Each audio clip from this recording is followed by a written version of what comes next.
Introduction, le pouvoir du silence.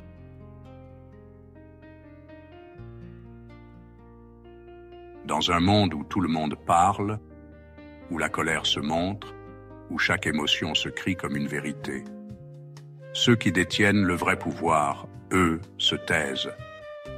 La plupart confondent la puissance avec le bruit.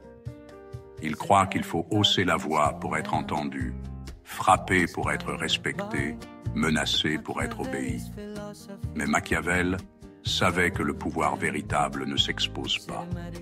Il se ressent. Il agit dans le silence, comme une ombre qui déplace le destin sans laisser de traces. Punir ne signifie pas exploser. Punir, c'est corriger, avec intelligence, distance et précision. C'est laisser une marque sans jamais se salir les mains.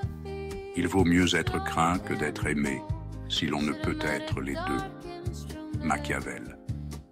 Cette phrase ne parle pas de peur brutale. Elle parle du respect du silence, celui qui s'installe quand votre calme devient plus inquiétant que la colère des autres. Aujourd'hui, nous allons explorer 3 punitions subtiles, 3 stratégies froides mais efficaces que Machiavel aurait lui-même utilisées pour imposer le respect sans un mot. La première, le retrait invisible. La deuxième, le déplacement de loyauté. La troisième, le miroir poli.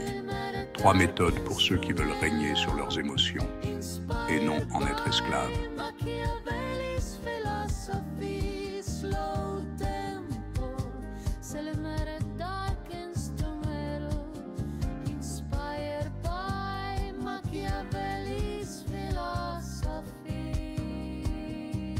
La première punition, c'est celle du silence.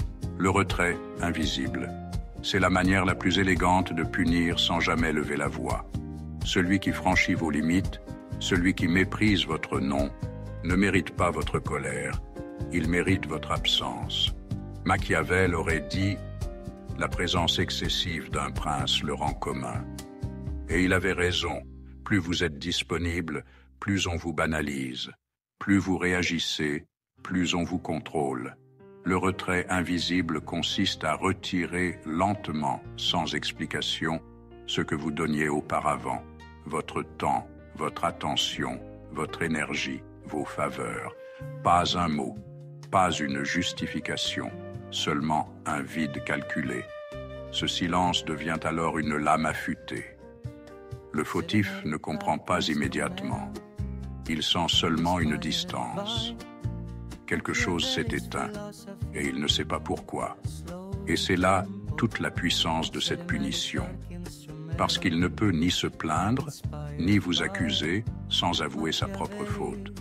Vous ne l'avez pas insulté, vous ne l'avez pas humilié, vous vous êtes simplement retiré. Et pourtant, le message est clair. Vous avez franchi la ligne. L'effet est profond.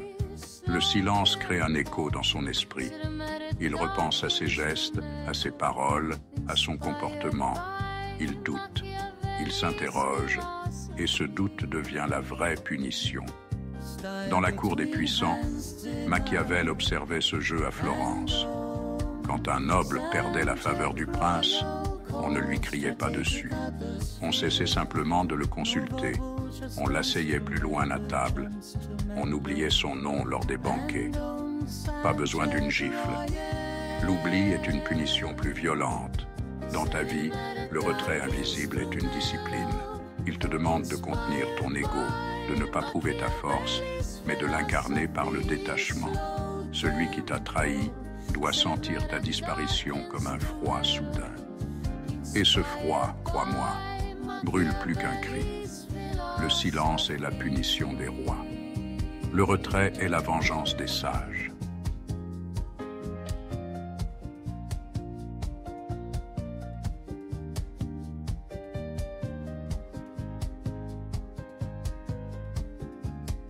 La deuxième punition est le déplacement de loyauté.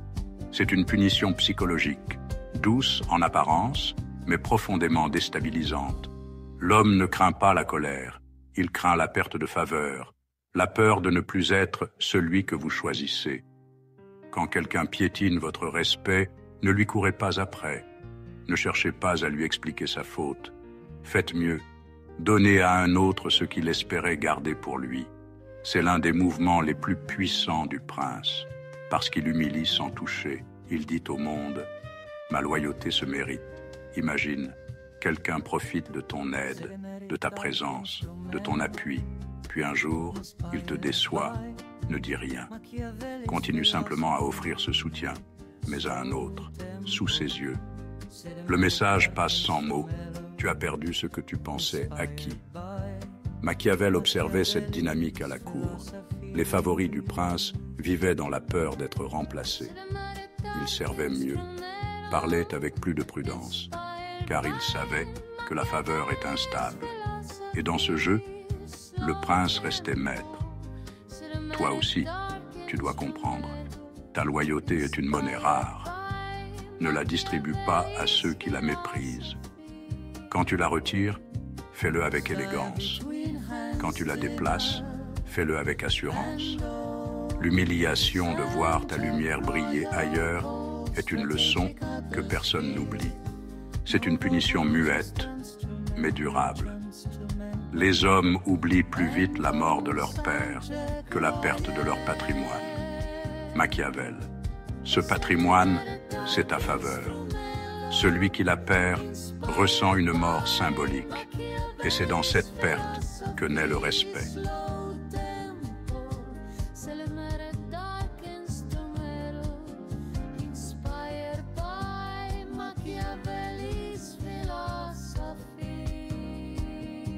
La troisième punition est le miroir poli. C'est la plus subtile, la plus calculée. Elle consiste à refléter à l'autre ce qu'il t'a fait, non pas pour te venger, mais pour lui faire goûter le fruit amer de sa propre attitude. Car certaines personnes ne comprennent que la langue qu'elles parlent elles-mêmes. Celui qui t'ignore, ignore-le. Celui qui franchit tes limites, franchis les siennes, doucement. Celui qui refuse de te respecter, refuse-lui ce qu'il attend. Mais fais-le avec maîtrise, avec calme, sans haine. Car la haine est une faiblesse. Le miroir, lui, est une leçon.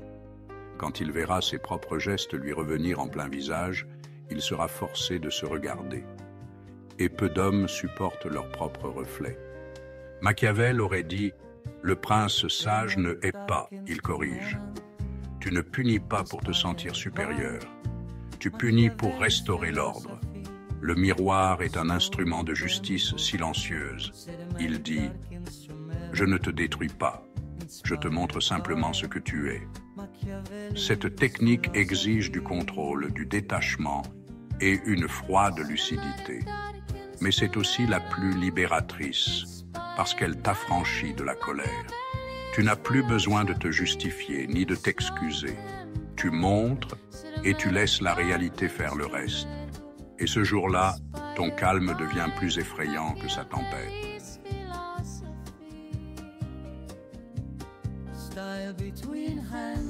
Ces trois punitions ne sont pas des armes de vengeance.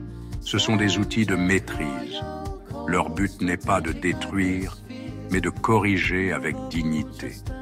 Car dans le silence, il y a une puissance que les faibles ne comprendront jamais. Et celui qui apprend à punir sans colère devient ce que Machiavel appelait un prince véritable.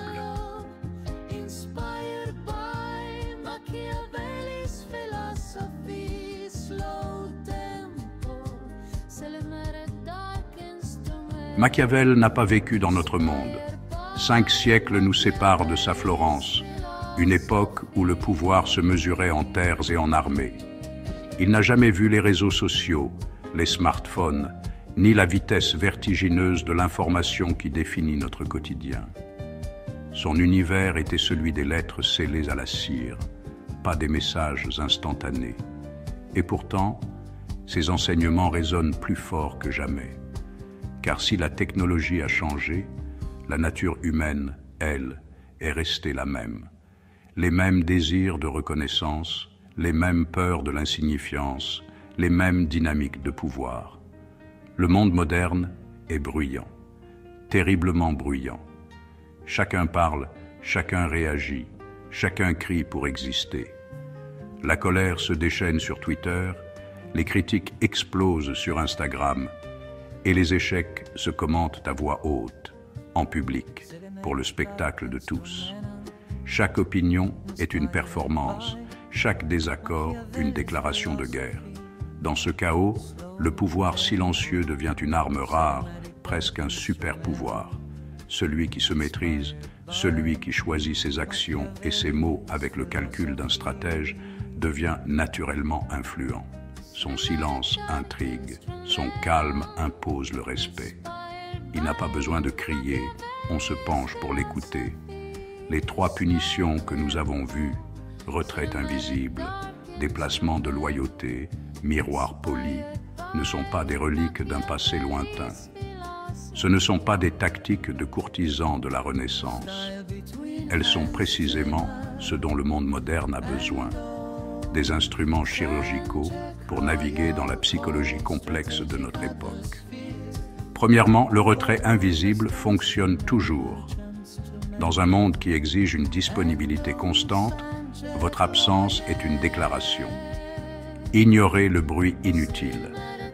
Retirez votre attention de ceux qui ne respectent pas vos limites, de ces collègues qui drainent votre temps, de ces débats en ligne stériles.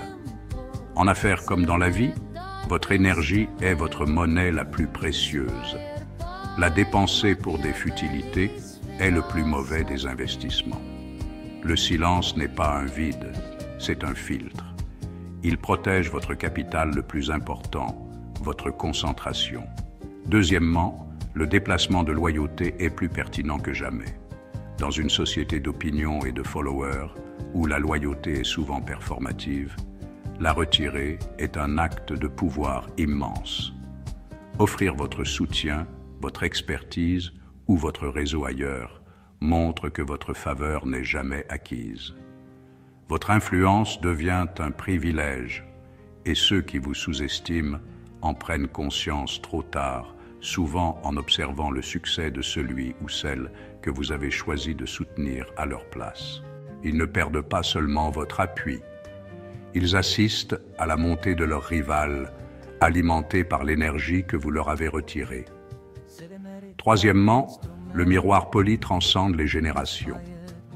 Que ce soit au travail, dans les relations ou dans les échanges en ligne, ceux qui manquent de respect ne comprennent souvent que leur propre langage. Ils opèrent depuis un cadre de référence où l'agressivité ou la condescendance sont des outils valides. Le miroir leur renvoie leurs actions avec calme et précision. Il ne s'agit pas de vengeance mais d'éducation. En leur appliquant leur propre logique, sans l'émotion brute qu'ils attendent, vous les forcez à une introspection. Vous leur faites sentir la conséquence qu'ils voulaient imposer aux autres, et ce faisant, vous exposez la vacuité de leur méthode. Le monde moderne glorifie la réaction émotionnelle, l'authenticité brute, l'indignation instantanée.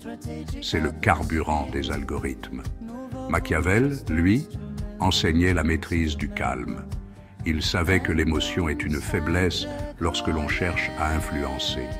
C'est un brouillard qui obscurcit le jugement. La patience, le silence et la stratégie surpassent toujours le tumulte de la colère. La colère est un feu de paille, intense, impressionnant, mais bref.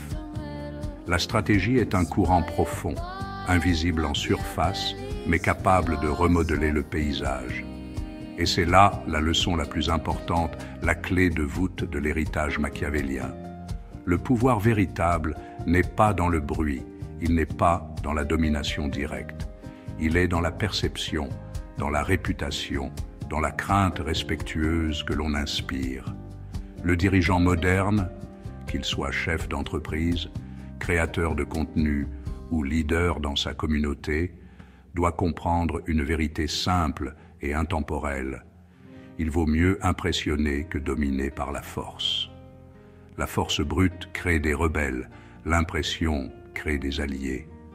La force exige une surveillance constante, l'impression travaille pour vous, même en votre absence. La maîtrise des 3 punitions silencieuses permet non seulement de corriger les offenses et de maintenir l'ordre, mais aussi et surtout de garder le contrôle de ses émotions. Et le contrôle de ses émotions, c'est le contrôle de son destin. C'est la différence entre être un pion dans le jeu des autres et devenir le maître de son propre échiquier. Regardons en arrière, un instant. Le chemin que nous avons parcouru n'était pas une simple exploration de techniques, mais une immersion dans une philosophie du pouvoir, une philosophie où le silence parle plus fort que les mots. Nous avons vu 3 méthodes, 3 clés silencieuses pour déverrouiller le respect et asseoir son autorité. 1. Le retrait invisible. C'est l'art de punir par le vide, de retirer son attention pour que l'autre prenne conscience non seulement de sa faute, mais du privilège que représentait votre présence. Le silence devient un espace que l'autre est forcé de remplir avec ses propres réflexions. 1. Le déplacement de loyauté. Une manœuvre subtile qui consiste à déplacer sa faveur ailleurs, non par caprice, mais pour enseigner la valeur de ce privilège. C'est une leçon sur la précarité des acquis et la nécessité de mériter constamment la confiance. 1. Le miroir poli, la plus élégante des ripostes. Renvoyer à l'autre sa propre méthode, non pour se venger, mais pour l'obliger à faire face aux conséquences de ses actes. C'est une confrontation sans agression, où la vérité se révèle d'elle-même. Ces méthodes ne sont pas brutales, elles sont chirurgicales, elles ne blessent pas le corps, elles sculptent l'esprit.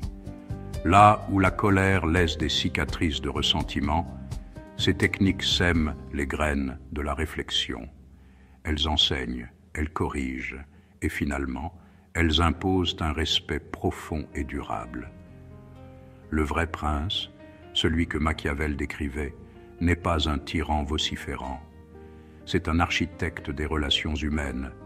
Il n'a pas besoin de crier, il n'a pas besoin de brandir sa force à chaque instant, car la véritable puissance n'a pas besoin d'être annoncée. Elle est reconnue. Il suffit qu'il soit calculateur, patient et stratégique.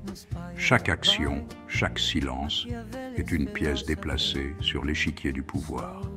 Le silence devient alors sa plus grande arme.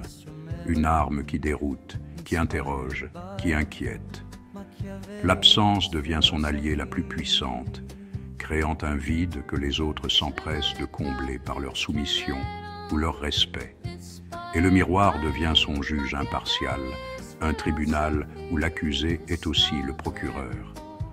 Dans notre monde moderne, un monde frénétique, obsédé par la réaction immédiate, le bruit constant et la validation instantanée, celui qui sait punir sans colère, celui qui maîtrise l'art de la non-réaction, devient naturellement craint et respecté. Il devient une anomalie, une force tranquille que l'on ne peut ignorer. Parce que la peur inspirée par le calme et l'intelligence dépasse toujours la peur brute inspirée par la violence. La première est une reconnaissance de supériorité stratégique. La seconde n'est qu'une réaction primitive. Comme le disait Machiavel, il faut être à la fois lion et renard. Le lion ne se défend pas des ruses, le renard ne se défend pas des loups. Il faut donc être renard pour connaître les ruses et lion pour effrayer les loups.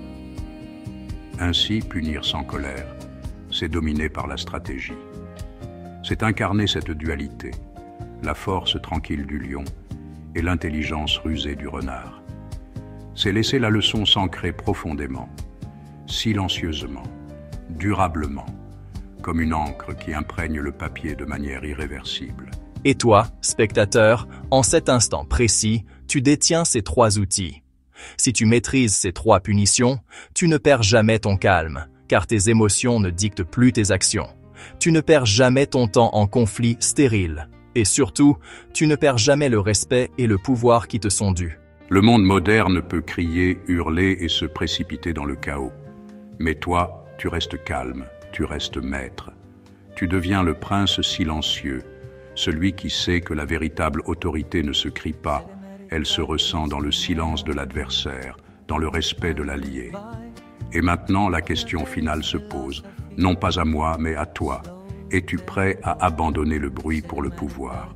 Es-tu prêt à appliquer ces 3 punitions silencieuses dans ta vie et à devenir un maître du respect et de l'influence? Le choix t'appartient.